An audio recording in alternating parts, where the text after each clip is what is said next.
प्रवीण गायकवाडांच्या हत्येचा कट हल्ल्यावेळी दीपक काटे पिस्तूल घेऊन आला होता। रोहित पवारांचा गंभीर आरोप तर शरद पवारांचा प्रवीण गायकवाड यांना फोन।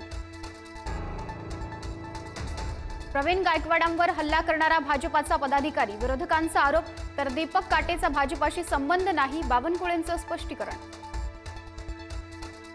प्रवीण गायकवाडांवरील हल्ल्याच्या निषेधार्थ मराठा संघटना आंदोलन करणार। अक्कलकोट दौऱ्यावेळी गायकवाडांना काळं फासलं, पुण्यात गायकवाडांवर दुग्धाभिषेक।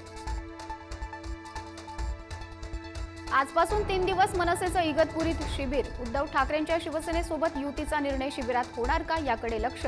मनसेकडून पालिकेच्या तयारीला जोर। उद्धव ठाकरेंसोबत युतीच्या चर्चा असताना बाळा नांदगावकरांचं सूचक वक्तव्य। गरज पडल्यास मनसे एकटी निवडणूक लढेल, नांदगावकरांच्या वक्तव्यानं चर्चांना उधाण।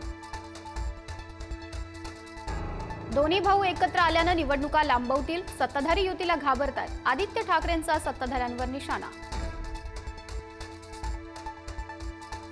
शिवसेना पक्ष आणि चिन्हावर आज पुन्हा सुप्रीम कोर्टात सुनावणी। निकाल लागेपर्यंत धनुष्यबाण गोठवण्याची ठाकरेंची मागणी, कोर्टाच्या निर्णयाकडे लक्ष। मुंबई काँग्रेसमधील अंतर्गत वाद चव्हाट्यावर। नसीम खान, भाई जगतापांची वर्षा गायकवाडांविरोधात नाराजी। पक्षात डावललं जात असल्याचा आरोप करत थेट दिल्लीत पक्षश्रेष्ठींना भेटणार। वाढीव 60% उत्पादन शुल्काविरोधात बार आणि परमिट रूम संघटना आक्रमक। आज राज्यव्यापी बंद, शुल्क वाढ न करण्याची मागणी। मतदार याद्यांची पडताळणी आता देशभरात होणार। पुढील महिन्यापासून निवडणूक आयोगाची मोहीम। 4 मोठ्या राज्यांच्या पार्श्वभूमीवर निर्णय। आजपासून पावसाळी अधिवेशनाचा शेवटचा आठवडा। विविध मुद्द्यांवरून शेवटचा आठवडा गाजण्याची शक्यता। सत्ताधारी विरोधकांमध्ये खडाजंगी होणार। आमदारांच्या स्वीय सहाय्यकांचा पगार आता 40,000वर। आमदारांच्या ड्रायव्हरचेही पगार वाढणार। वाढता खर्च लक्षात घेता निर्णय। पावसाचा कोकणासाठी येलो अलर्ट। राज्यात मात्र पावसाचा जोर पूर्णपणे ओसरणार। 17 जुलैपर्यंत पावसाची उघडीप राहण्याची शक्यता। जायकवाडी धरण 76% भरलं। धरणाची पाणी पातळी 80% झाल्यावर माजलगावसाठी सोडणार पाणी। पथकांना तयार राहण्याच्या सूचना। कधी पाऊस तर कधी कडक ऊन। बदलत्या वातावरणामुळे चाळीत साठवलेला कांदा खराब। शेतकरी हवालदिल, दर पडण्याचीही भीती। पावसाच्या फटक्यानं भाजीपाल्याचे दर वाढले। भाज्यांचे दर 100 पार तर काही भाज्या 200 पार। पुढील काही दिवस दर वाढलेलेच राहणार। गडचिरोलीच्या अतिदुर्गम भागातील रस्ता गेला वाहून। पेर कापड्डी वासींचा बांबूवरून जीव मुठीत धरून प्रवास। 40 कुटुंबातील लोकांसमोर रहदारीचा प्रश्न।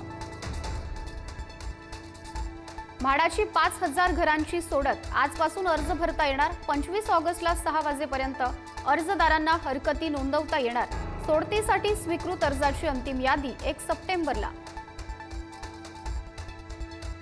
पुणेकरांच्या सेवेत लवकरच 4 नवीन वंदे भारत येणार। पुण्यातून सुटणाऱ्या वंदे भारत रेल्वेची संख्या 6वर पोहोचणार।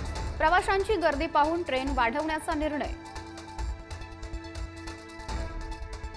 प्रवाशांच्या सुरक्षेसाठी रेल्वेचा मोठा निर्णय। रेल्वेत सीसीटीव्ही लावणार। काही महिन्यांतच सर्व स्थानकावरही सीसीटीव्ही। सोने चांदीच्या दरांत सातत्याने वाढ। गेल्या 2 दिवसात जळगावच्या सराफ बाजारात सोन्याचे दर 1,000 रुपयांनी तर चांदीचे दर 5,000 रुपयांनी वाढले। भारतीय अंतराळवीर शुभांशु शुक्ला आज पृथ्वीकडे रवाना होणार। उद्या पृथ्वीवर पोहोचण्याची शक्यता। यान कॅलिफोर्नियाच्या किनाऱ्याजवळ पॅसिफिक महासागरात उतरण्याची शक्यता। ब्रिटनच्या साऊथ एंड एअरपोर्टवरून टेक ऑफ केल्यानंतर काही वेळातच छोटं प्रवासी विमान कोसळलं। विमानाचं रूपांतर अचानक आगीच्या गोळ्यात। व्हिडिओ सोशल मीडियावर व्हायरल। सायना नेहवाल आणि पारुपल्ली कश्यप यांचा घटस्फोट। 7 वर्षांच्या वैवाहिक जीवनानंतर विभक्त होण्याचा निर्णय। चाहत्यांना धक्का। इटलीचा जानिक सिनर नवा विम्बल्डन चॅम्पियन। स्पेनच्या कार्लोस अल्काराजचा पराभव। विम्बल्डन किताबावर नाव कोरल्यानंतर जानिक सिनरसाठी 34 कोटींच्या बक्षिसांची घोषणा।